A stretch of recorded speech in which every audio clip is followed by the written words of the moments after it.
Okay.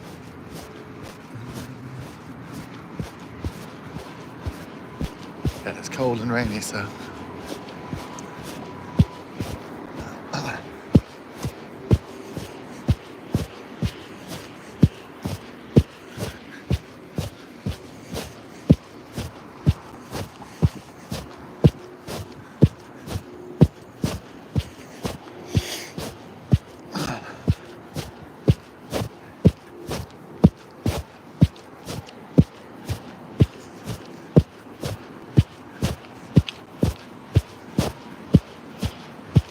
Vape.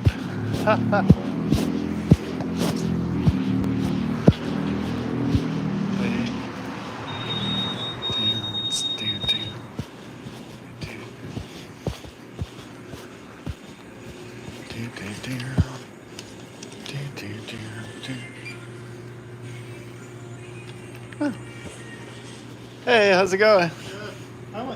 Uh, that one's, oh yeah, it's good. All right. Yes? Yes, please. Thank you.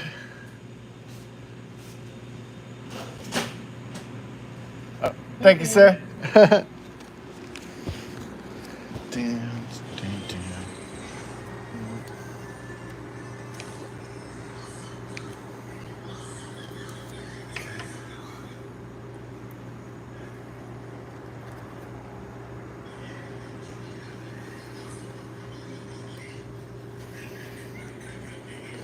Boom, boom.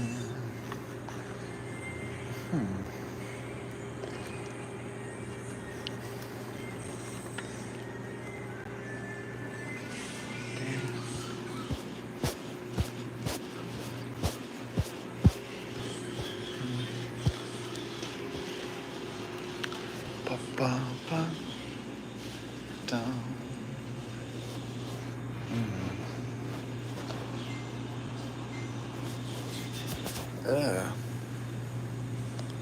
Get a little bit of the mataka down. All right. Little watanga thing. Okay.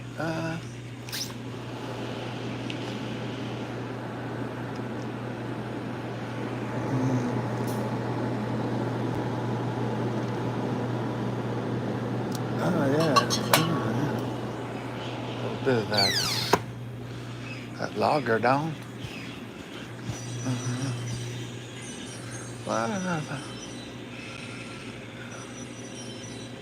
No, let's go ahead and do it.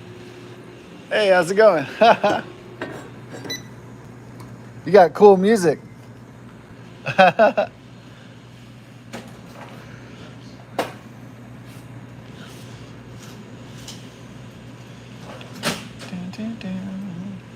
Thank you. Oh, you're welcome. Plastic wrap? Yes, sir. Hopefully the weather's not so bad, so your operation goes well tomorrow. So, I wouldn't say it's good. It's just the cheapest beer for the buck. Yeah, it's not the best beer is like German or Belgian. Yeah, that's expensive though.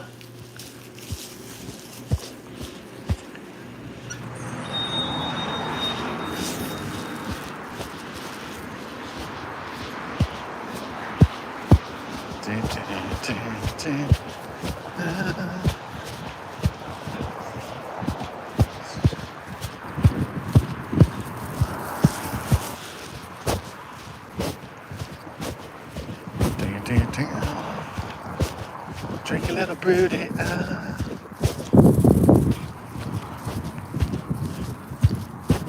Drink a little broody.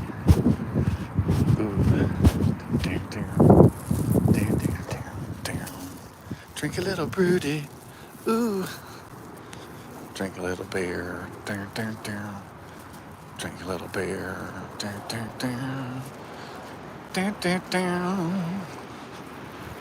Beer. Yeah.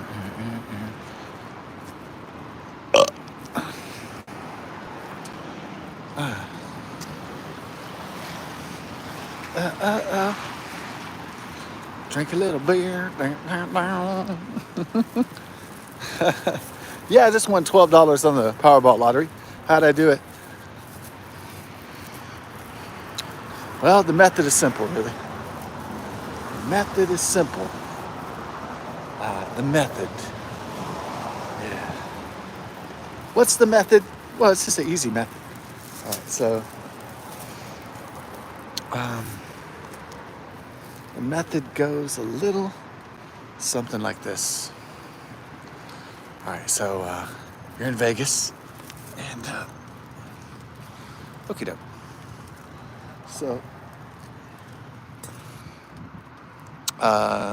you're at the roulette table in Vegas, and they haven't played number 2 in a while. But it's been a kind of a suspicious long while, right? You're like, well, they got all the...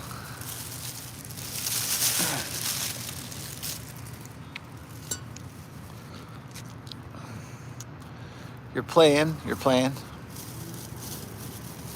and you're like, man, I keep losing. Man, why? You're like, number 2 is not coming up. Well, and so you're like, suspiciously, number 2 doesn't come up. So then you're like, well, the jackpot, the amount of players, everybody's in for a lot of money. Let's say it's $1 million. And you're like, well, sure, you could bet on 2 and lose. But then again, it hasn't played Russian Roulette 2 in a while. So, da-da-da. So there's no guarantee you're going to win. Okay. There's no guarantees in life. But there is a law, which is a law of numbers. It's a law of fate. So, like gravity, that's a law. Everybody's got to follow gravity. Even the biggest king of the earth drops shit, right? Even the biggest king of the earth, even the richest, most powerful king has to obey the law of gravity. Even the most badass, bitchin', toughest, most hard, most wisest, the most intelligent motherfucker, still everybody's got to obey gravity. So that's a universal law, universal constant. Yeah. Everybody's got to obey gravity. There's not one person on this planet, or any other planet for that matter, that can disobey gravity. Unless they have some kind of special device or machine. Or they've developed anti-gravity technology or something.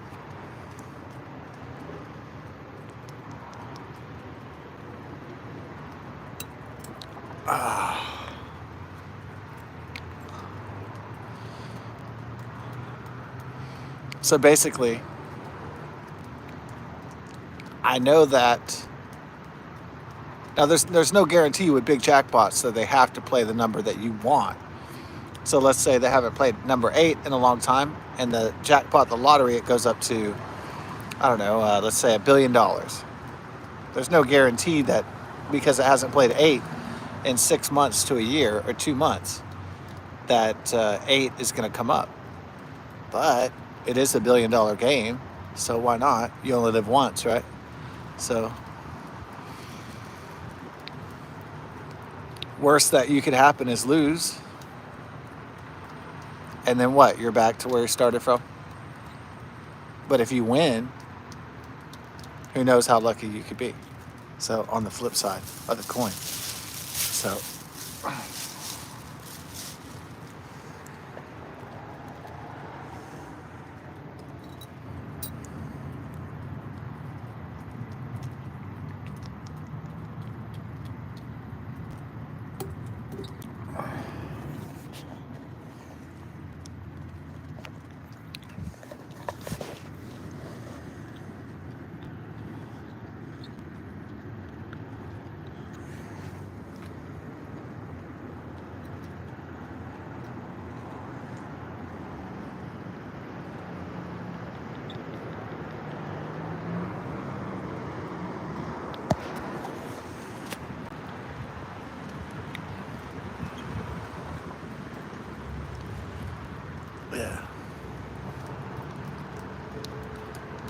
Now, does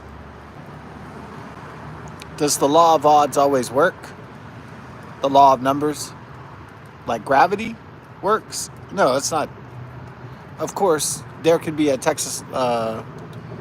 there could be a game that doesn't play a certain number. It could last. The drought could be a year, could be 2 years.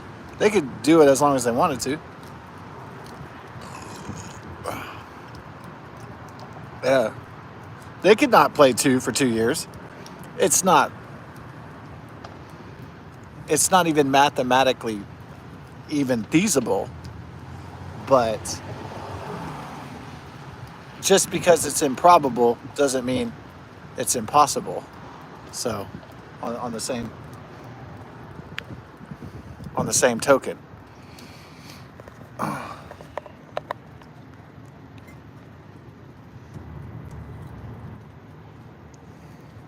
mean, just because you never had a quantum bomb attack doesn't mean it's never going to happen.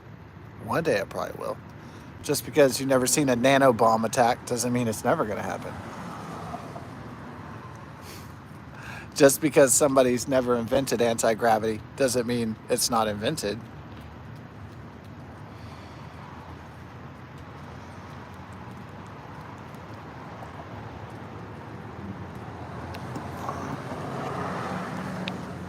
Just because you never met an alien doesn't mean there are no aliens. Just because you don't believe in God doesn't mean there's no God, et cetera, et cetera. You can go on and on with it.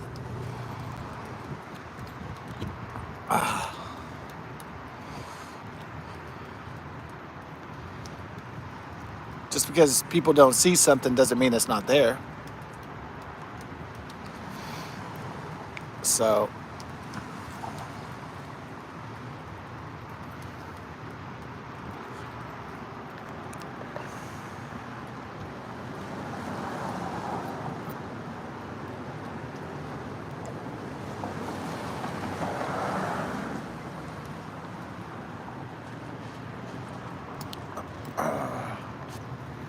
we're just going to kill one beer. We're going to save the rest of our money. We're not going to get fucked up. There's big thunderstorms coming in tonight. So, yeah. We're not going to get shellacked. We're not going to get shit-faced tonight. So, we're not going to get throwed or what do they call it? We're not going to get hammered, schnockered. There's many words for it. We're not going to get shitty. Right. We're going to get pretty. All right. Man, it is chilly though, man. Dang.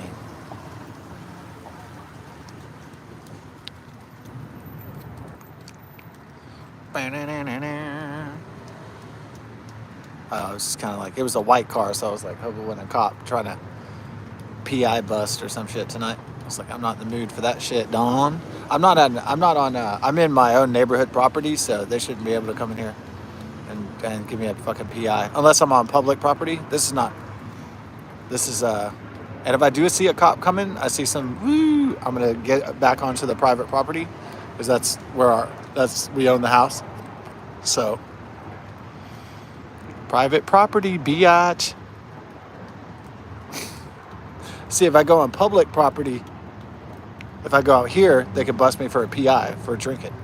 They don't do that in Europe. They let you drink a beer as long as you're not fucking driving. But this is America. They're uptight about sex and fucking and drinking and everything else, really. But this is America. They're not chill. They're not laid back. It's fucking just, oh my God, there's a dude drinking a beer. Oh my God, there's a sex going on. Oh. It's fucking America, right? I mean, I love America, but, it does have some cultural hang-ups, like every country does, but Europe is more laid back about wine drinking and sex and stuff like that.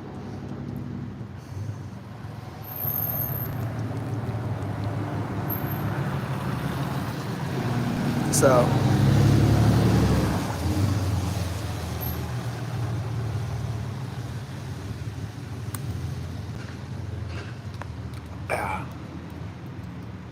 yeah, America's uptight about a few things. Like, I'm not saying you should go into a parking lot and just start drinking Jim Beam until you pass out like a homeless person, like a fucking hobo. I'm just saying, like, in European countries, there's a lot more like communal drinking. There's a lot more like cafe drinking. There's a lot more like of that kind of shit. Pubs, cafes. It's a lot more like communal drinking, outside drinking culture. And so, for the most part, I'd say, yeah, it's a lot more relaxed. So if a guy's just on a bench somewhere, he's in the park and he's just drinking, no one, he's having some wine or something. No one in Europe, they don't give a shit. They just don't.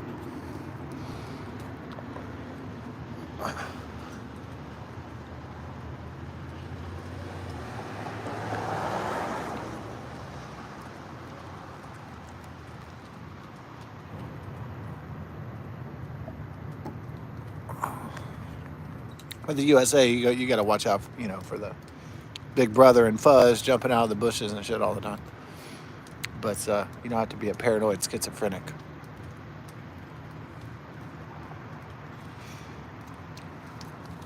That guy might have been mentally ill. Me and my mom were having a few drinks on a patio. It was like she had her thing, and then I had like a 6-pack of Busch or a 6-pack of Budweiser or something. Before they went with that tranny shit and all that, I would buy Budweiser. Most of the time we bought Busch a lot though, but that's still Anheuser-Busch. It's still the same company.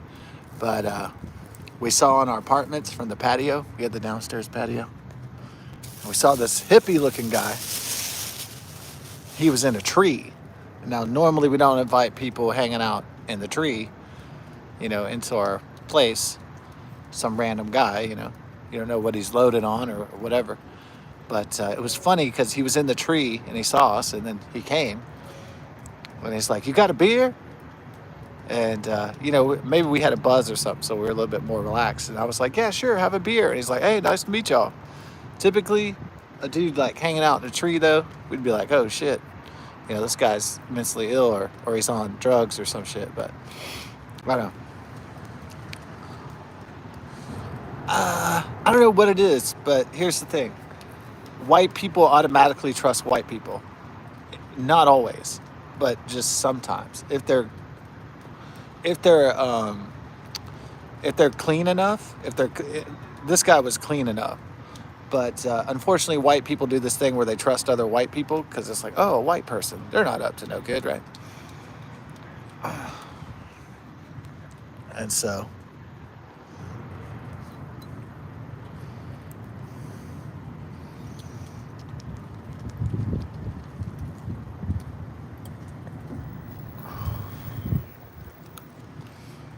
you might meet a stranger, they might have a bullshit story. When I was living with my friend in Washington, D.C., the guy came in, he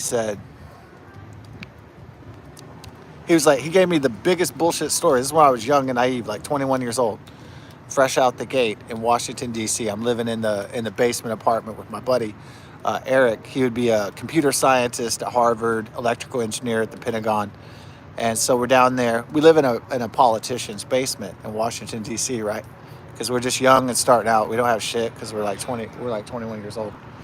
We don't have any, there's no money, there's no future. We're just fucking guys, We're not made men. We're not highly educated. We're not highly skilled men yet. We're not even wise about the world at all. We don't know shit about what's going on because we're like 21.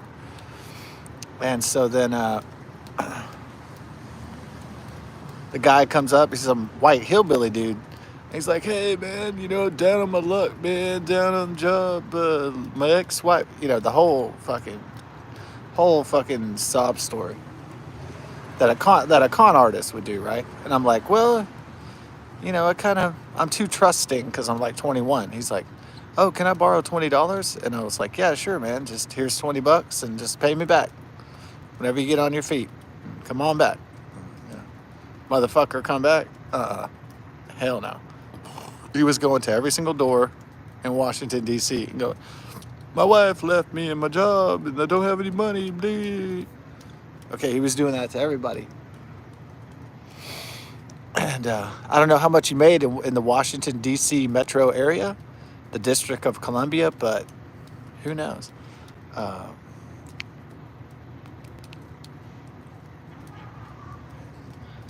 You like Washington, D.C.? it's kind of like a little bit concrete. I don't really like concrete. I don't really like uh, it's too concrete. I mean, I guess the Chinaberry trees are really nice. Yeah, the Chinaberry trees. Hey, that's nice on the Washington Mall. I guess those trees are nice, but mostly it's kind of. I mean, the architecture is pretty cool. Yeah, I guess it's too much gray with the monuments and stuff, but I guess the general layout. I like the metro. How you can go from Virginia to Maryland to DC, and they have all the different lines. You can go all over the place. Uh, yeah, I like the. I mean, the problem with the urban environment is that it's all crunched up, like it's all claustrophobic. But uh, I guess another thing about it would be like, I guess kind of the cool thing about it is that you can get to the Popeyes and the grocery store really fast, and you get to the Whole Foods really fast. So on one hand, it's like kind of an urban environment. It's kind of dangerous. But on the other hand, it's kind of like everything's convenient to get to, like the hospital or to the university or whatever, or to the job site. Or so, yeah. Uh, Washington D.C. is weird because it's mostly controlled by wealthy white people, and then most of but there's tons of African American people there, so it's kind of a strange city because it has that kind of dichotomy about it. Uh, yeah. So isn't Washington D.C. like it's a city of contradictions, for sure. It's like white people running the world, but like black people are like high amount of the population there, African Americans.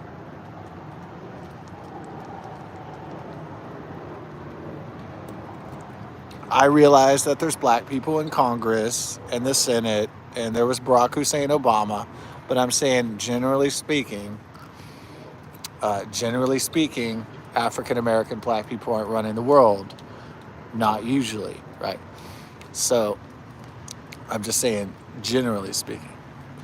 Uh, so I don't know, Washington D.C. If you're a white person, you got to be really down with black people, because if you don't like black people, you're not gonna really.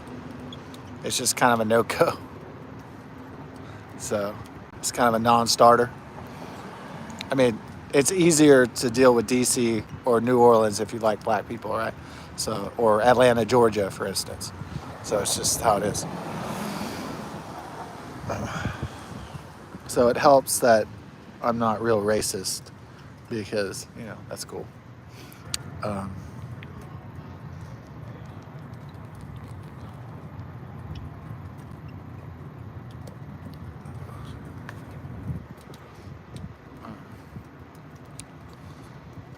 an interesting city, Washington D.C., the capital. And one thing, when you do go to the capital, Washington D.C., you think this is the power of the world. This is the power of the government. This is one of the most powerful governments. One of the most powerful. You just feel like the intensity of it, right? You see the lights of the cars, and you think about the politicians, and you think about everybody making the laws and jockeying for power, money, control, influence. It just kind of like gives you kind of a stark feeling inside, I think, sometimes. If you just live there for a little while, you're just a tourist. So,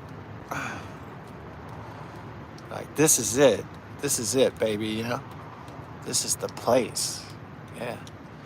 I should have went out to a club. I didn't. I only lived there about 6 or 7 months, so. And I should have went out to a nightclub and shake some ass. See what the nightlife was like. See if there's any really hot girls. Yeah. Should have seen there was some booty shaking, some kind of like Goodwill Hunting action, some mini drivers buck wild in the night. Should have had a little bit more fun, I think, which is a shame because my friend and his sister like to go out to clubs, so I should have went clubbing with them. Yeah, I think Tony tried to get me out to a club, but I think he was trying to get me out to an African American club, to have a joke with his friends or something. I think he was trying to get me out to a black club. So, I'd be the white dude dancing in the club, in the all black club. But Tony almost got me out to the club, but I wish my friend and his sister would have said, hey, let's go down to, DuPont Circle and Let's go to the club at DuPont Circle or something like that. Yeah, Union Station was cool. Yeah, I like their transportation system. It wasn't very seedy back then. It was nice. It was like the Matrix. It was like really cool, like zipping around. I mean, it wasn't really ghetto. I never was scared like the Joker, like people were gonna jack and knife and like the crime was gonna be crazy and shit. So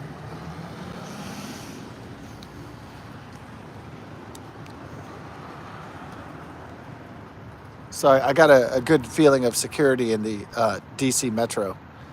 Something that may not be the same way at the New York subways and New York underground transportation.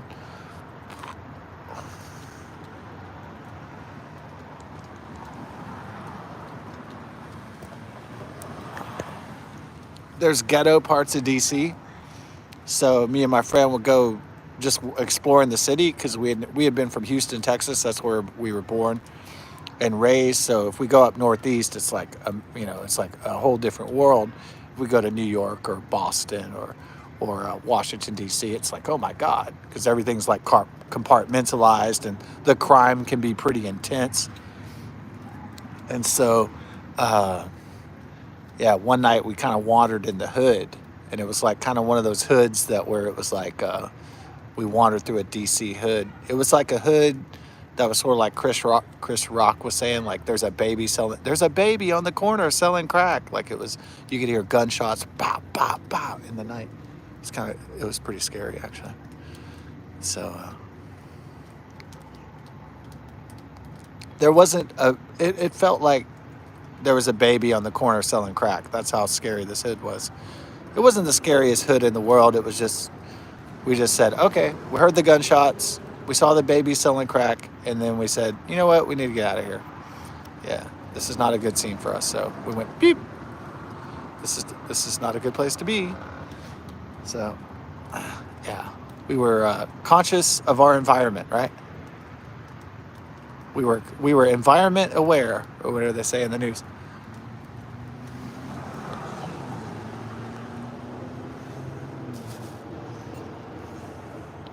Kind of killing a beer, kind of on the quick because it's getting cold and there's major storms coming in. And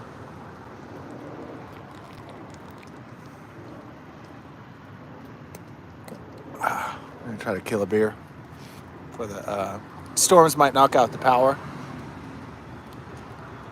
They're going to be quite of a intensity. So they look pretty strong. I don't know if it's going to be spin enough to do tornadic activity. However, it might fuck shit up. At least it might fuck up the power. And so we'll see. But, it's getting nippier, Dawn. It's getting dawned. Yeah. I guess Dr. Chris Martinson would say we're in the second American Revolution. I kind of when I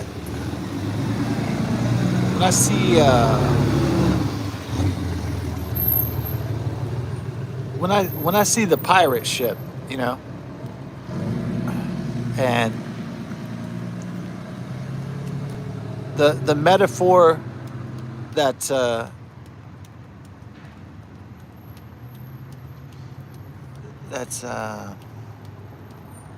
Hansen uses. Chris, what is his name? Chris David Hansen, the guy from the metaphor that he uses is that there's a big pirate ship. And so it's this bizarre motley crew in this pirate ship that they all want the same thing. And it's like Elon Musk and Donald Trump, and there's this menagerie. There's this rogues gallery on this pirate ship, and they don't always disagree. They don't always agree, but they're on the same ship because they had to be on the same the same rebel ship. And so what Dr. Chris Martinson means, Victor David Hansen, he said that there's this big pirate ship where Hulk Hogan and Donald Trump are on it, and Kid Rock is on it, Elon Musk is on it, and all these people are on it. But they're so different because they look different. They're from different educations. They're from different backgrounds. They have different upbringing. Some people have been born in different countries, but they all have one thing in common. They want to make America a great place and a better place, and they want to make the world a better place. So that's the only thing that the pirate ship has in common.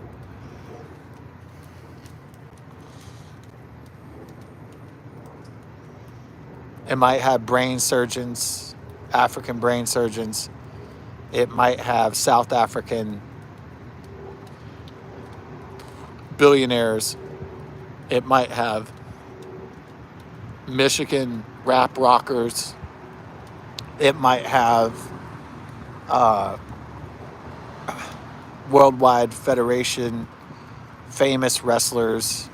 It has all these people on this pirate ship, and this incredible pirate ship that's leading America right now. And so, and it is the very definition of a rogues gallery or a motley crew. Because this is some revolutionary era type level of characters that we have not seen since the first American Revolution. As the internet often says, the only answer to 1984 and to go into an Orwellian totalitarian police state is to have 1776. So that's why Dr. Chris Martenson saying that it says, welcome to the Second American Revolution.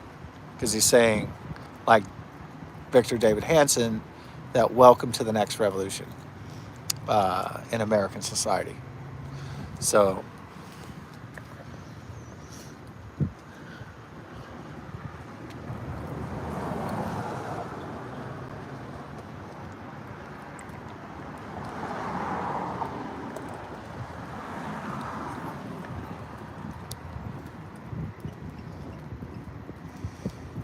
yeah, the temp's starting to drop and the wind chill is nasty. So, but we're going to clean up after our beer, get the hell out of here. Save our bread. So, oh, drafty, isn't it? Yeah, nippy. Tonight, all hell's going to break loose. Yeah.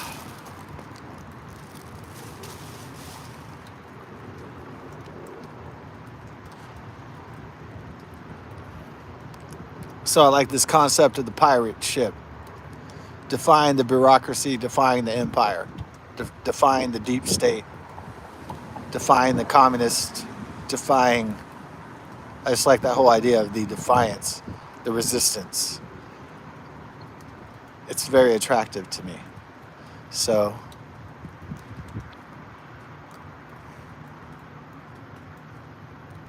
and I had doubts. There were dark days, for sure.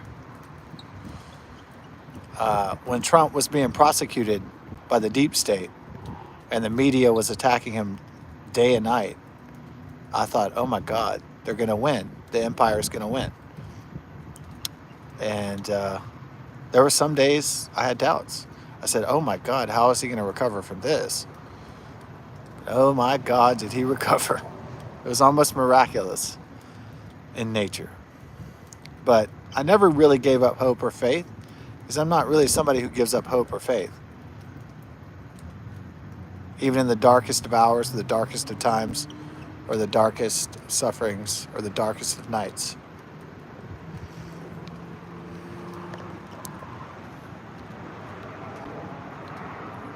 I don't fear the night like they do.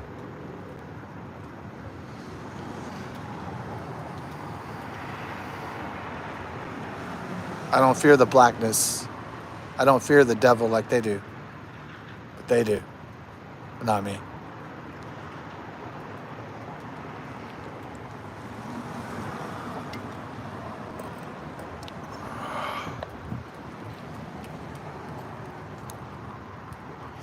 Well, see, the winter storm killed the grass, and it killed most of the trees, and killed the bushes, killed the vegetation.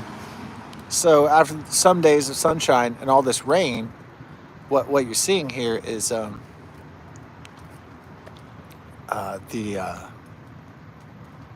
what you're seeing here is a rejuvenation of the plant life here. So you're seeing the moss is coming back, and you're seeing that the algae and the moss, they're regrowing.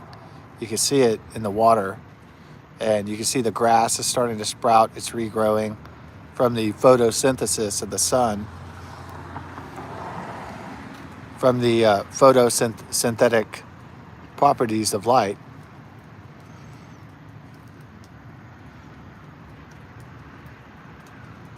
But what we need is protosynthesis.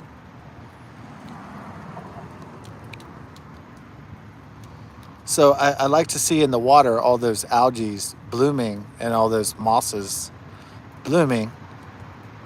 I remarked that the dead, the life was rising from death, and it was beautiful. It shows the resilience of Earth, the struggle to survive and prosper, even though that was in a microcosm.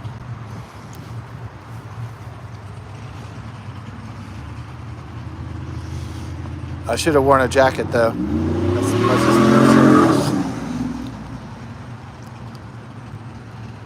Trucking. Yeah. Show them.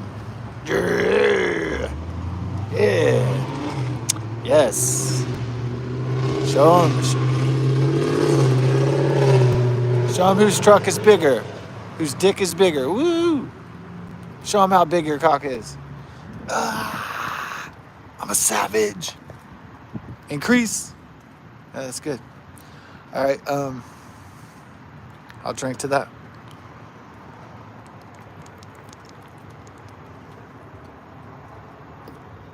Way to go. You're a monkey. Oh, man. Good luck with that. All right. You got to get in. See, you got to rev up your engines to scare your male opponents, because the massive storm is coming. So you got to rev up. Go, ah! You got to violently scare your opponents. Rev up those engines. Show them you're a tough guy. He says, you just have to. 'Cause you're in Texas, damn it.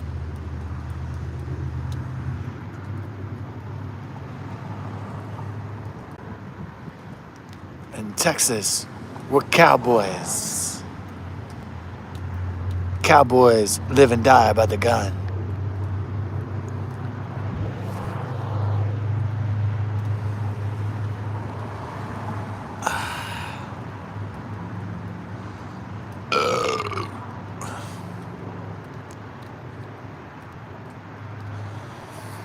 Ooh, it's rather getting chilly a bit. Ooh. Is someone making stir fry?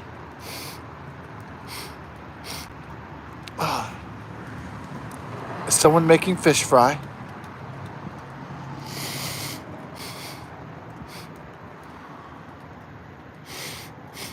Is someone having a shrimp broil?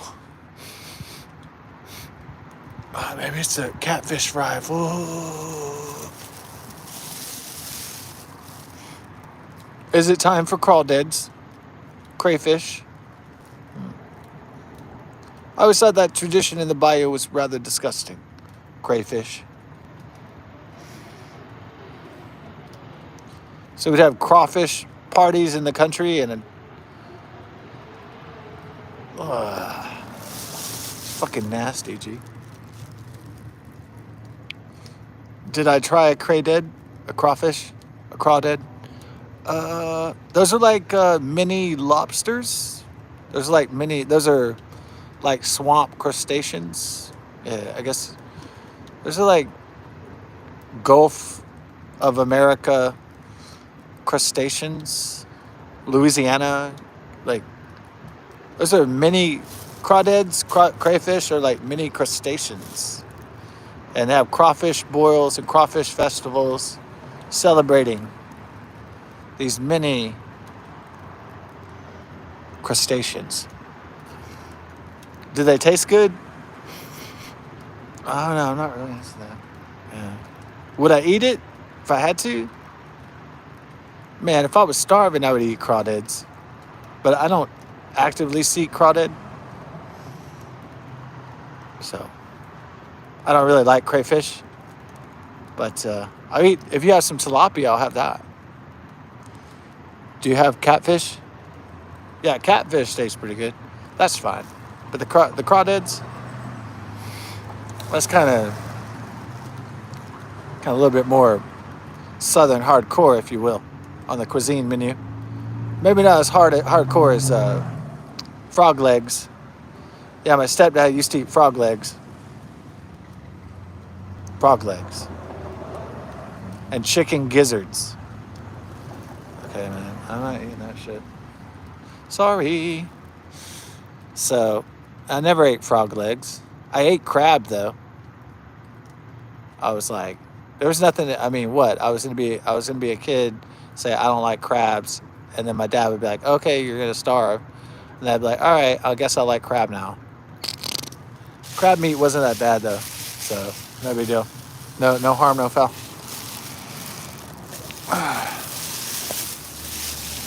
Okay, if you had a dad that said, okay, it's time to eat turtle, then you're gonna be like, mommy, you're gonna start tripping out. But if your dad's like, okay, we're gonna eat some crabs, well, that's a little bit different. That, at least that's sort of reasonable, you know.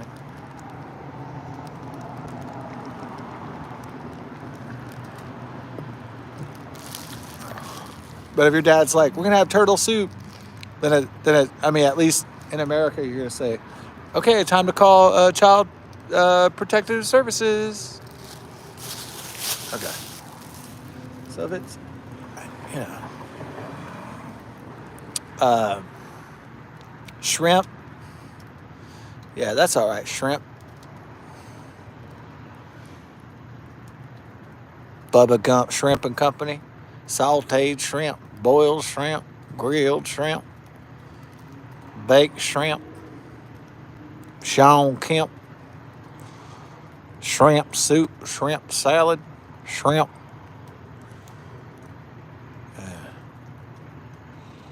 Bubba Gump Shrimp and Company, don't. Hell yeah.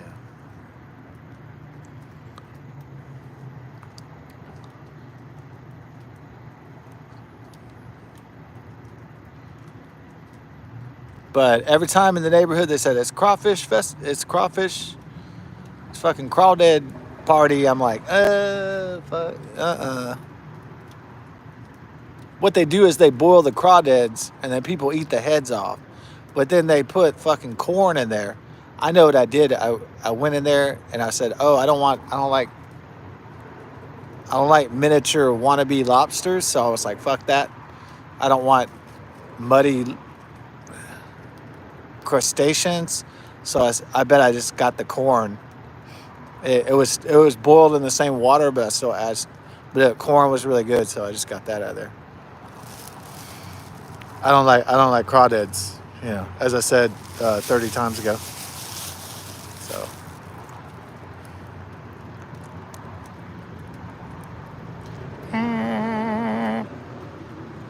that the pimp. Give me shrimp on the pimp dom.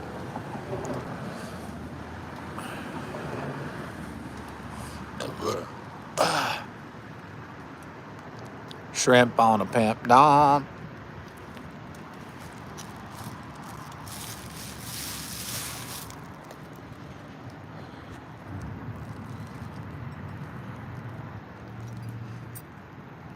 Because we on a different world length.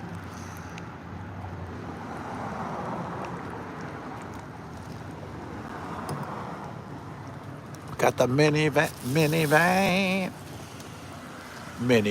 ding, ding. Minivan.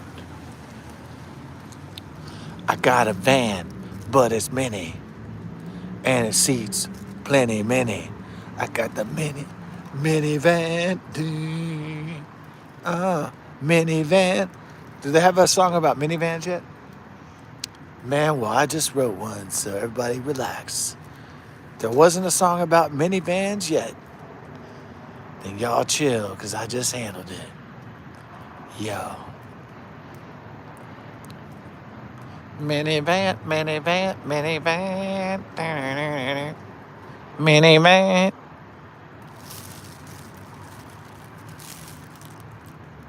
minivan, minivan, minivan, ding, ding, ding, ding, ding. Minivan seats many, many plenty in the seats. Transports people like I make my transport beats. Minivan, minivan, minivan, minivan. And then at the end, just be like, minivan. About the vans. Yeah, my stepdad had a cool car when he had a Jeep Grand Cherokee. And even though my mom's cousin was a jazz guitarist, we didn't have really, like, there's the difference between somebody dreaming of being a musician. Like, my uncle was always dreaming of being a keyboard player, but he had to have a day job. He was always dreaming of becoming a famous country musician or something. So there's a difference between making a living off music and kind of dreaming about it. Of course, those are two different things. So my mom's cousin, Mike Wheeler, went to, Berkeley College of Music in Boston. He's the real fucking, he's well trained, rehearsed, and educated in jazz guitar. He wasn't dreaming about music. He makes music for a living. He's living his dream, right? So, so there wasn't really that many musicians in my family, unfortunately. And so, but we lived in this apartment in Pasadena called Sandstone Apartments, and there was some music teachers that lived below us in the below apartment back in the 90s, and my stepdad had this Jeep Grand Cherokee, and so I thought that these musicians, this couple, was also nudist because we had drove into a parking space by the window one night, and my stepdad drove in with me and my mom, and the dude, this young couple was like in their early 30s back in the 90s, and so what happened was the guy's bedroom was right next to where my stepdad parked in his Jeep Grand Cherokee, and my stepdad looked and went, ah, because the guy was butt naked. Not only was the guy butt naked, he had his butt cheeks against the window, and the windows were wide open. So he saw his hairy ass cheeks, and all I remember is my stepdad was like, ah, and he fucking reversed the Jeep. I remember dying. I was like, so then we thought our neighbors were like weirdos, that they were like nudist exhibitionists. And I always liked them because I think the woman was a violinist. So I would listen to music all night on the radio, 104 KRBE, the World Beat. So I'd listen to music until I went to sleep. And then before I get up, I would hear music from downstairs, and it would be the lady, and they would be practicing. And so she would be playing violin at like 5 a.m. So there was like nonstop music playing. And so before school, it was really cool because not only did I listen to the radio until I went to sleep, but then I heard them playing violin and different musical instruments. I suppose they were music teachers. I didn't ask them. I didn't even know them really. So anyways, she was after the butt cheek incident with the dude, his wife was downstairs, and like I went downstairs. I was like 12 or 13 at the time, so I'm walking downstairs, and I look through the window. They always had their windows open, like they're major, like I don't know if they're like sexual exhibition or they're nudists or exhibitionists, but they never put their blinds on. They never hide anything, and so unfortunately, but I look down, and I think the chick is butt naked. So I think she's naked on the couch at like 6:30 in the morning. And I look down, and I go, oh my God, do these people ever wear clothes outside? I mean inside? Do they ever wear clothes when they're inside their, apartment or their place? We got some pretty weird ass neighbors. But then I looked closer and I was like, oh, Scott, you're just being perverted. And the hot chick was, she was wearing something tan, so it looked like she was nude. Well, she really wasn't nude though. I was just using my imagination. My imagination was in overdrive because we had the butt cheek incident with her husband that one time. So I was like, oh, fuck, dude. Well, it was kind of weird because he had the bed and his butt cheeks like right up next to the fucking glass.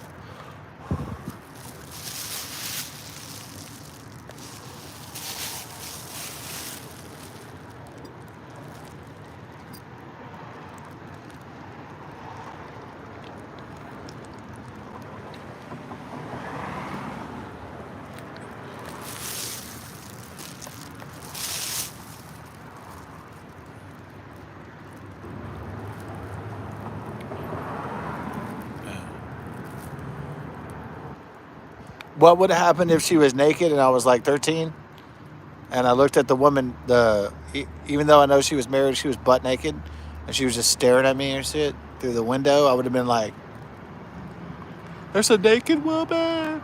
I probably would have just been like, I probably would have just sat there. I probably would have missed the bus to school that day, to be honest. I was like, I'm not going to school. Fuck that. It's so fucking boring.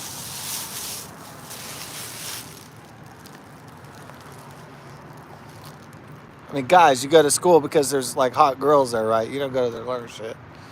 It'd be like,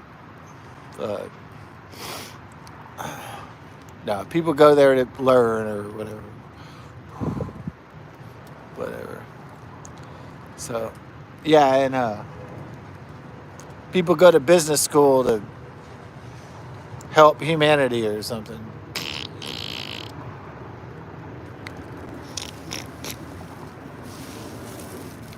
Yeah.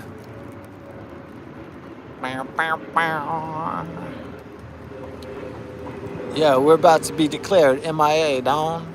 We need to clean up our brewski, our little mini Powerball brewski party going on here.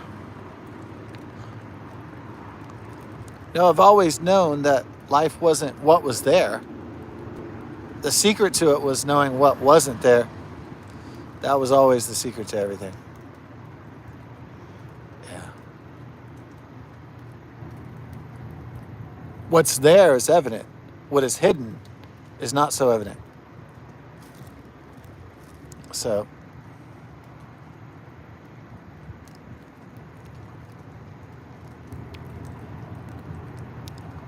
what the media tries to hide from us, what the governments try to hide from us, what God tries to hide from us,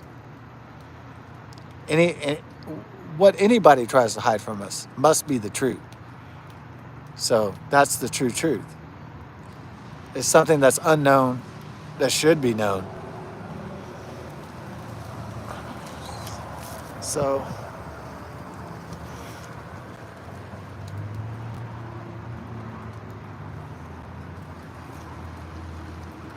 usually it's not what people tell you, it's what they don't tell you. That's the most important part.